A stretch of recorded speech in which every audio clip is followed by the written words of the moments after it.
Nice, nice. We're seeing our first Zerg game. That makes me feel happy. Zerg versus Terran, actually a really awesome matchup lately. I feel like this this Widowmine nerf actually did quite a bit to change this matchup. We can discuss that once we get in. Baldwin, does he tend to be more aggressive or more of a macro Zerg?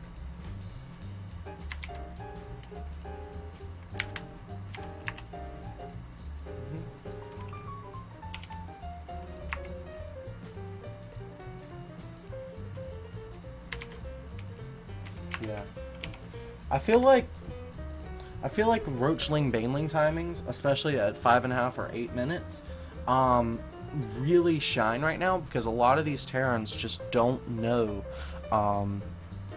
they don't know how to defend lacking that Widowmine. The Widowmine usually got up just in the nick of time to keep him safe from a Roachling Baneling timing at 8.5 minutes. Unfortunately, nowadays they're having to get a bunker before a factory, which delays the Widow Mines and yada yada yada.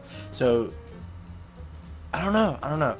That's kind of what I was hoping to see Matthew play, because I want to see like what kind of stuff he's doing to exploit the defenses of Terran.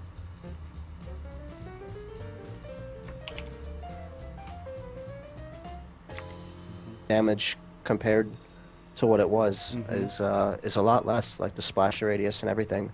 Yeah. So it's definitely, they're not as powerful as they used to be. There's no doubt about that. Let me see if I can get. I guess he's downloading the map, having trouble downloading it or something.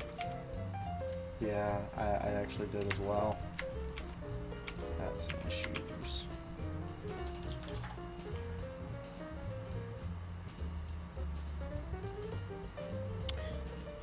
Yeah, the annoying thing on my end is that it's doing, what just happened? The annoying thing is that it does so much less damage to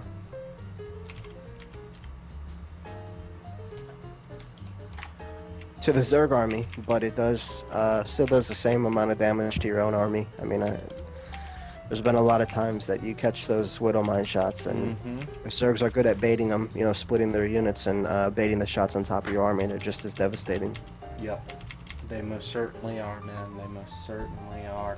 The thing is, it's not that it does the same amount of... It still does the same amount of damage. It's just the radius is reduced. Instead of doing 40 to the small one, and then 40 to a large area, and then 30 to even larger area, it's scaled down to 40, 20, 10.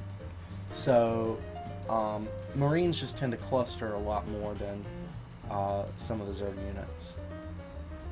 Right, yep. And mine always cluster, it seems. Man, I don't even want to hear that shit. The very first time I ever even saw you play, like, everyone was bragging. I remember Ricky Robidoux, he was bragging about how awesome your splits are. Yeah, yeah, they used to be. They used to be. I don't get as much playtime as I'd like, and I haven't... I mean, my mind is, as I'm splitting, I'm like, I know I can do this, but somewhere between my mind and my hand, it's like, something didn't work out too well. I see. Makes perfect sense then.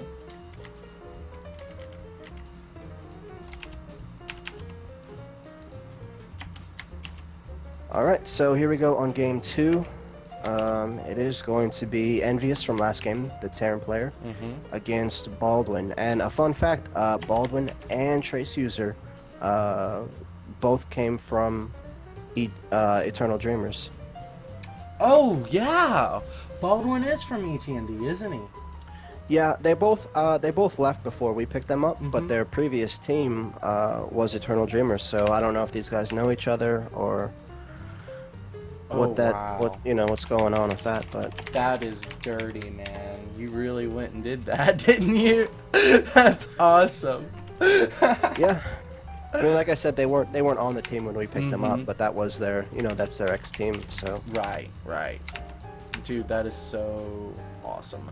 All right, so let's hop right on into this game. Because here on the bottom left-hand side of Derelict Watcher Tournament Edition, representing Team Gravity. He's actually got the Gravity logo this time. It's Baldwin.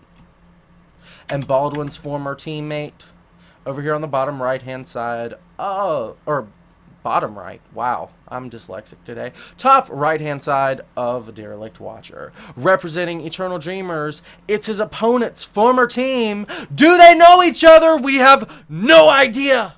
It's Envious. I feel like I've done better intros. That's okay. You're still catching your stride.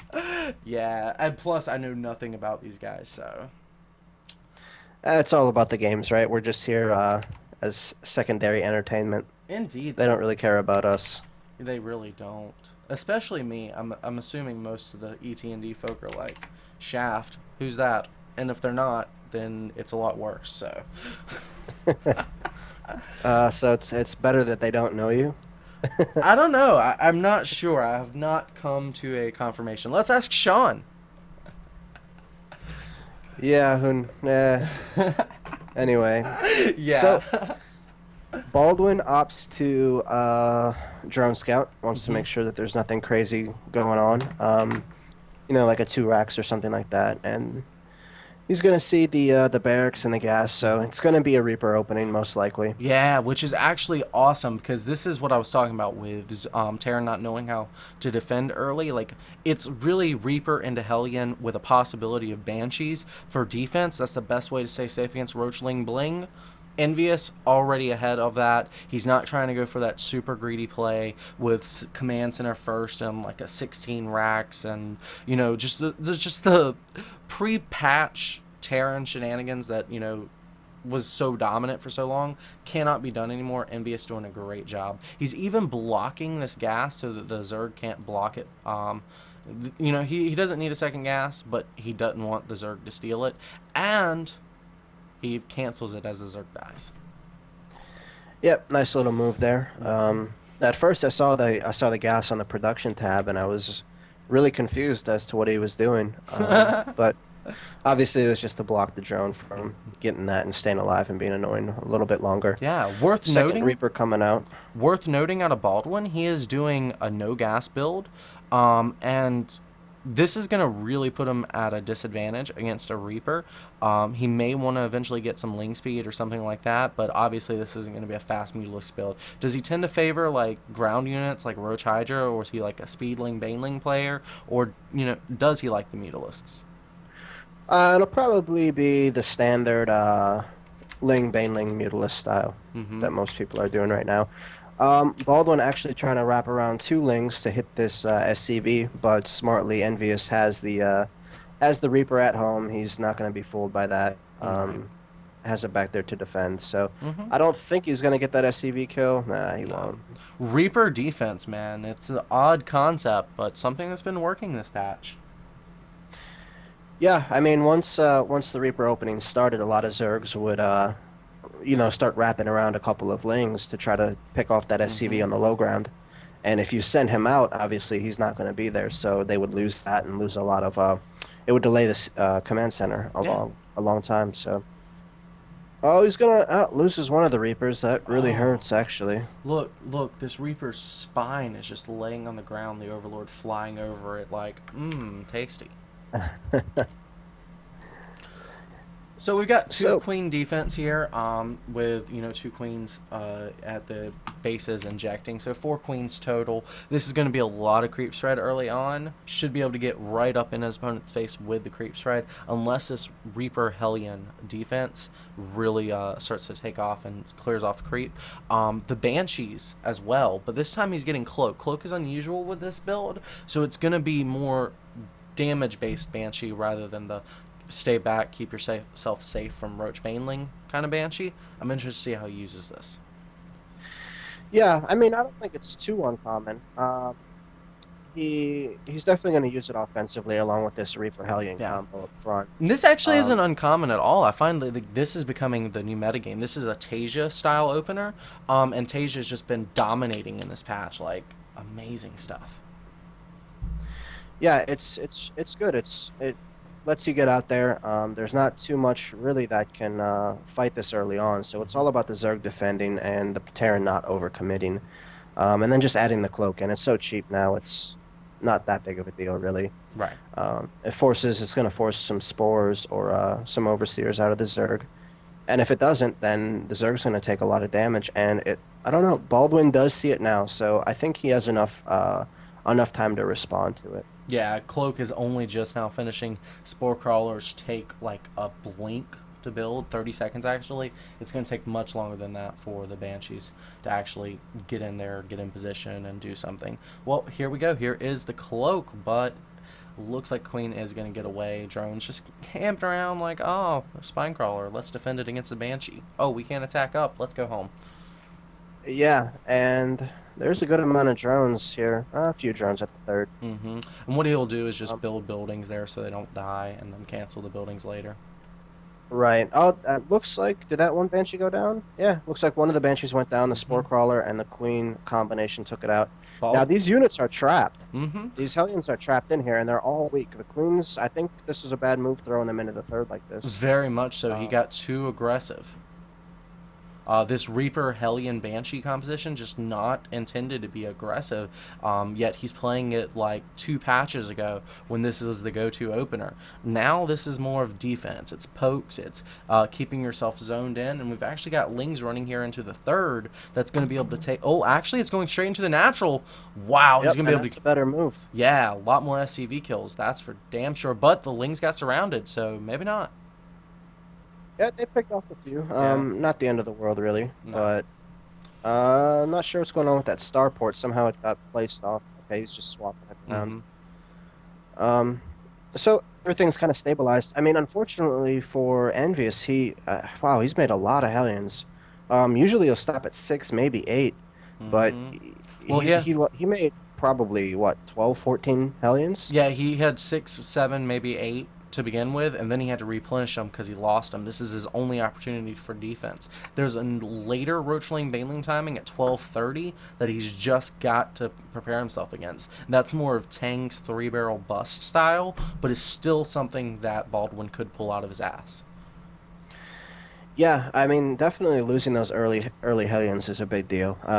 He has more now, but obviously he would like to save the first ones just to continue his map control, Mm-hmm. push back that creep, and then obviously pick off any kind of anything that he could really, pack of Zerglings, drones, whatever. Now, there's something big going on here. This armory is actually huge. Not only is it going to allow for weapons upgrades for the mech stuff, it's also going to be what allows a Thor to come out. Thors are what really anchor down the composition that Envious is going to be going. Envious is doing Reaper, Banshee, Hellion defense into a Widowmine Marine medevac kind of mid game.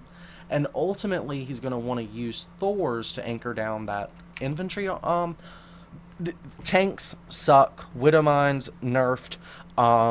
Thors become the anchor of your army in this patch. So that's where he's going to be going with this stim pack finishing up now. The thing is, those Thors are quite a bit delayed. He's about 45 seconds behind. The Mutalisks could, in theory, show up, completely face wreck this. And he's got Ling Baneling on the way as well. Well, and there's a giant army coming in, Mm-hmm. and I don't think he's going to be able to stop this. I mean, the Baneling speed's going to finish in about 15 seconds here. Mm-hmm. There's 4 mines, but there's not much else. There's no combat And shields. they're not pre-burrowed or He doesn't pre-split. even have stim yet. Yeah, I mean, stim's probably going to finish up, but uh, And it's not going to be good. I Envious think this might scouts, be the game right. Envious scouts the Lings, does not burrow the Widow Mines. Banelings show up, and just like you said, dude, yeah, that's definitely the game. Had those Widow Mines been pre-burrowed, pre-split, he would have had some form of opportunity to stay alive. Not this time. This is just game breaking. Actually, the Banshees doing a pretty good job here, target firing the Banelings. However, a lot of the infantry did just get encapsulated there, and a lot of the SCVs are down now. That's 18 workers killed right now for Baldwin, and yeah. Yeah, it could have gone a lot worse, actually. You know, it seemed like I thought that was going to be game ending right there, but I mean, obviously Terran stabilized now. He didn't actually lose, he lost 18 workers, but that's definitely not as much as Baldwin was hoping for, I think. I think he wanted to do a lot more damage. Yeah. Well, he is So doing he's small counterpokes here with his lings into the third. He's got a huge Mutalisk flock coming in as well. He's basically expended all of his gas now on Banelings and Mutalisks, so he's already ready with a follow-up. And I think the Mutalisk's follow-up, after dominating that many Marines, will be devastating. Look, he can even just engage the Marines face-to-face with Mutalisk. Mutalisk outnumbering the Marines there, targeting down medevacs, no problem. Can he produce enough Marines to stay alive? Like, that right there is a good clump of Marines, but with Lings, 1 or 2 Banelings, what's it going to do? Yeah, he definitely took a lot of damage on the Marine count. But like I said, it could have been a lot worse. So I think I don't know if he handled it well or Baldwin kind of messed it up a little bit, but it Hard. looks like, I mean, he doesn't have combat shields yet, so he needs to be careful. It's going to finish up in about 20 seconds, but there's a lot of Banelings on the field. Seems way too Muta aggressive. count's getting. Yeah, I mean, well, I guess he needs to get in here and he needs to clean up this creep before it gets out of control. No You have a cancel drop. here It's yet? gonna pick off the fourth. Yeah, no cancel on that either. Um, so we'll have to see. I mean, combat shields did finish up 3-3 on the way for the Terran. He needs to finish clearing out those Marines, and these Banelings should do it. He's getting Oh, no, he picks up, boosting the main. He's getting pulled actually pretty hard. He's getting hit from one angle, hit from another, hit from this angle, hit from that angle, and it's just starting to tear him apart. It seems like he's got his army positioned in between his opponent's harassing forces, but neither harassing force is being stopped because the army's in the middle. Yep, and there's what I was talking about with that mine. Definitely did more damage to the Marines than the Lings. Yeah, he cleans up the drop in the main. There's only 3 Marines, and they were just kind of being annoying. It was what was left at the fourth down here. Looks like he did. I'm not sure if he forced a cancel there. Oh. Nice Banelings. Banelings rolling, rolling, rolling. He spent a lot of gas on Banelings. I'm not 100% sure if it's been worth the number of Marines he's killed. Yeah, he's killed a lot of Marines, but hold on a sec. Let's see. Ooh, that gas count, man. That gas count. There's actually 725 gas loss right now for Baldwin. That's going to include his Banelings. So 225 gas advantage for Envious. Just these Banelings, you only get 1 use out of them. Could end up being his downfall. Yeah, but I think the most important thing is the Muta count. It's getting pretty high. And obviously the Banelings, I mean, they're designed to be suicide units, so losing them against Marines is kind of the goal. You know, obviously assuming that you kill the Marines, which he has been doing. But the Mutalisks is really what's scary about. Yeah. My issue with the Mutalisk numbers is it's 19 minutes in and it's 22 Mutalisks. He could have a lot more Mutalisks had he not made those Banelings. Yeah, it's possible. I don't know what the best number is to have on the Mutalisks. I mean, obviously, there's a point when... I've heard Day 9 talking a lot about it recently, and I feel like it's medium numbers of Banelings. If you have too few Banelings, they get killed off before they intercept anything. If you have too many Banelings, which I think is the case here with Baldwin, you're killing a lot of Marines, but at some point, you're basically, you know, doing 2 or 3 Banelings per 2 or 3 Marines.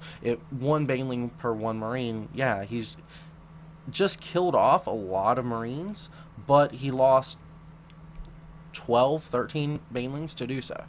12 or 13 Banelings, that's like 4, 5 Mutalisks. I mean, I think it's okay. He's got enough to continue this push. He's up 30 supply right now. Yeah, this is actually looking really solid for him.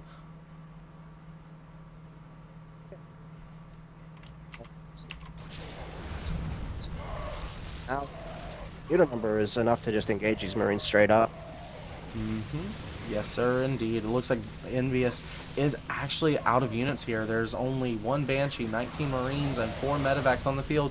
5 Widow Mines as well. His production being targeted down now by the Mutalisk. Mutalisk trying to get add-ons, depots, whatever they can here in the main.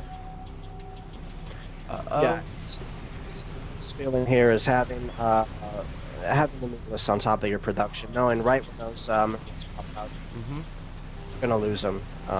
It's not comfortable as a Terran. I think this is GG right here.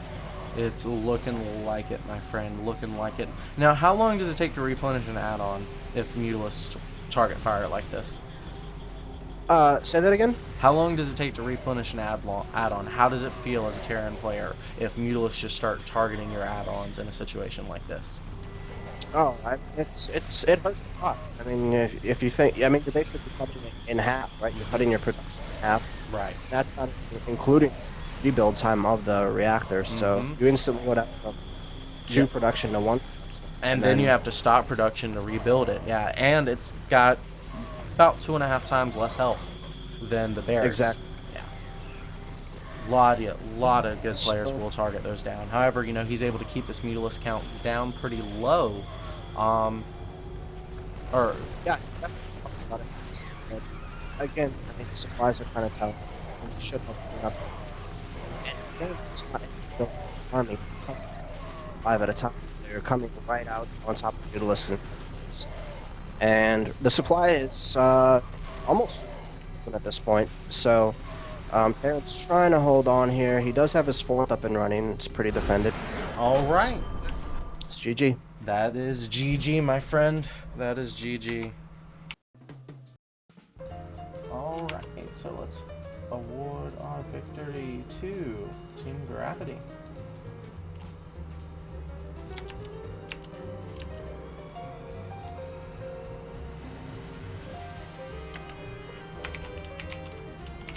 So I'm gonna take a minute break here. Okay. So I will be right back. And for the viewers out there, we're just waiting on, now it's Eternal Dreamer's pick and map choice. Somebody that they think can take out the Zerg player Baldwin. Yes, that's actually going to be pretty difficult. Baldwin showed some amazing game last game. So this could easily go either way. It's 1-1 right now. Eternal Dreamers versus Team Gravity. Guys, stay tuned. 신앙 선수가 되는 거고요. 그렇죠. 멀티에 방해도 받지 않으면서 안전하게 해주고 있는 모습인데 맹독충의 스피드업이 되기 전에 즉 전방 위에서만 싸워야 되고 전방만 좀 제거하고 빠지면 돼요.